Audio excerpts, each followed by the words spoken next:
આજના ખેડૂત મિત્રોનો એક મોટો સવાલ હોય છે, ખેતરમાં નાઇટ્રોજન પૂરતું હોવા છતાં છોડ તેનો ઉપયોગ કરી શકતો નથી. કારણ શું હોઈ શકે છે? અહીંયા મહત્વનું એક નાનું માઇક્રોન્યુટ્રિયન્ટ્સ કામ કરે છે, તે છે મોલિબ્લેડમ. જેમ તાળું ખોલવા માટે ચાવીની જરૂર હોય છે, એવી જ રીતે છોડમાં નાઇટ્રોજનનો ઉપયોગ સાથે જોડાણ કરવા કેટલીક પ્રક્રિયા ભૂમિકા ભજવતી હોય છે, તે છે મોલિબ્લેડમની. જેમાં મગ, ચણા, તુવેર વગેરે કઠોળ પાકમાં મૂળની ગાંઠોમાં રહેલા બેક્ટેરિયા વાતાવરણના નાઇટ્રોજનને છોડ માટે ઉપયોગી લાવવામાં મદદ કરે છે. આ પ્રક્રિયામાં મોલિબ્લેડમની મહત્વની ભૂમિકા હોય છે.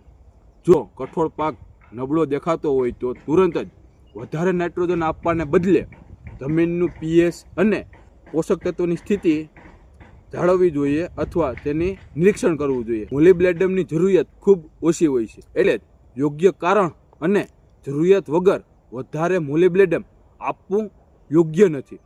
તો બસ આવા જ વિડીયો જોતા રહો, જાણતા રહો અને તમારી ખેતીમાં નવું અપનાવતા રહો. જય જવાન, જય કિસાન.